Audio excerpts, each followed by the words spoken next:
Hello. இன்றைக்கி morning பார்த்தீங்கன்னா பன்னீர் butter மசாலாவும் ஸ்வீட் பொட்டேட்டோ சப்பாத்தி தான் ரெடி பண்ணிகிட்ருக்கேன். என் பொண்ணு இந்த வீக் ஸ்டார்ட் பண்ணும்போது சொல்லிட்டு இந்த வீக் ஒன் டே எனக்கு பன்னீர் வேணுமா அப்படின்னு சொல்லி கேட்டிருந்தா. ஸோ நேற்று வந்தவொடனே எனக்கு நாளைக்கு பன்னீர் தான் லஞ்ச் வேணும் அப்படின்னு சொல்லி கேட்டிருந்தா.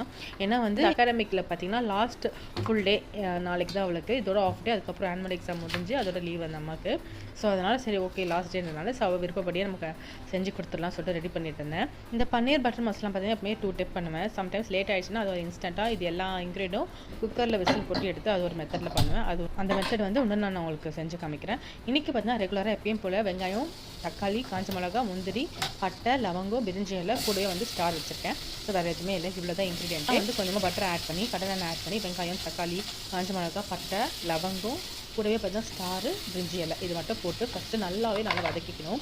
நல்லா வெந்து வரும், நல்லா குழஞ்சி வரும். ஸோ அதுக்கு வந்து நான் கல்லுப்பு ஆட் பண்ணி நல்லா அது சாஃப்டாக நான் வரும்போது கூடவே பார்த்தீங்கன்னா நான் முந்திரியும் ஆட் பண்ணிக்கிறேன்.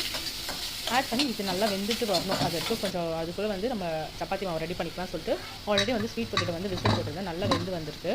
ஸோ இதை வந்து அப்படியே பீல் பண்ணி எடுத்து அந்த சப்பாத்தி மாவில் கூட பிசைஞ்சிடுவேன். சப்பாத்தி மாவு வந்து நார்மலாக நான் ஆஷீர்வாத் தான் யூஸ் பண்ண மல்டிகிரைன் வாங்குவேன். இந்த வாட்டி எனக்கு அது கிடைக்கல. ஸோ நார்மல் சப்பாத்தி மாவுலேயே நான் என்ன பண்ணுவேன், கொஞ்சமாக சால்ட்டு, பட்டர், கீ கூட நீங்கள் ஆட் பண்ணிக்கலாம். அது கூட நல்லா தான் இருக்கும்.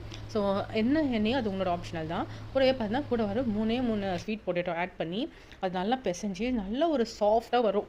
நம்ம ஃபஸ்ட்டு வந்து தண்ணியே நீங்கள் ஊற்றக்கூடாது சப்பாத்தியில், ஏன்னா இதுலேயே கொஞ்சம் தண்ணி இருக்கும், வாட்டர் இருக்கும். ஸோ அதை பார்த்துட்டு தான் பிசைஞ்சிட்டு லாஸ்ட்டாக தான் வேணுன்றது பட்சத்துக்கு ஆட் பண்ணிக்கலாம். ஸோ ஃபஸ்ட்டு கிட்டே இருக்க ஸ்வீட் பொட்டேட்டோ வந்து நல்லா பீல் பண்ணி எடுத்துகிட்டு அதை வந்து நான் அந்த மாவில் ஆட் பண்ணிக்கிறேன். மீதி இருக்க 2 ஸ்வீட் பொட்டேட்டோ ஃபஸ்ட் ஸ்நாக்ஸ் கொடுத்துருவேன். நம்ம ஸ்வீட் பொட்டேட்டோ சப்பாத்தி செஞ்சு வச்சுக்கோங்களேன், நைட்டு வரைக்கும் கூட நல்லா சாஃப்டாக இருக்கும். ஸோ ஆல்மோஸ்ட் நான் பிசைஞ்சு வச்சுட்டு கையோட பார்த்தீங்கன்னா நம்ம வதக்கி வச்சுருந்தோம் இல்லையா, அந்த பன்னீர் பட்டர் மசாலாவை நல்லா மிக்சியில் அரைச்சிட்டு வெறும் பட்டர் ஆட் பண்ணி மிளகாத்தூள், காஷ்மீரி சில்லி இதான் ஆட் பண்ணியிருக்கேன், வேறு எதுவும் ஆட் பண்ணலை. கரம் மசாலா மட்டும் போட்டு அதுக்குள்ள வந்து பன்னீரை போட்டு நல்லாவே வந்து வதக்கிட்டு கூட அரைச்சது எல்லா விதையும் போட்டு மிக்ஸ் பண்ண பிறகு பார்த்தீங்கன்னா கொஞ்சம் வேணும்னா ஆறின பால் கொஞ்சம் ஆட் பண்ணிக்கலாம்.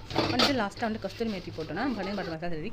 சப்பாத்தியும் ரெடி பண்ணிடலாம் சொல்லிட்டு ரெடி பண்ணிட்டு இருந்தேன். அதுக்கும் டைம் ஆகிடுச்சு. வீடியோ எடுத்துகிட்டு நான் குக் பண்ணனா டைம் பத்தலை. ஸோ டக்குன்னு நான் அதை மேக் பண்ணி லஞ்ச் பாக்ஸ் ரெடி பண்ணி அனுப்பிட்டு இதுதான் என்னோட லஞ்ச் ரெசிபி.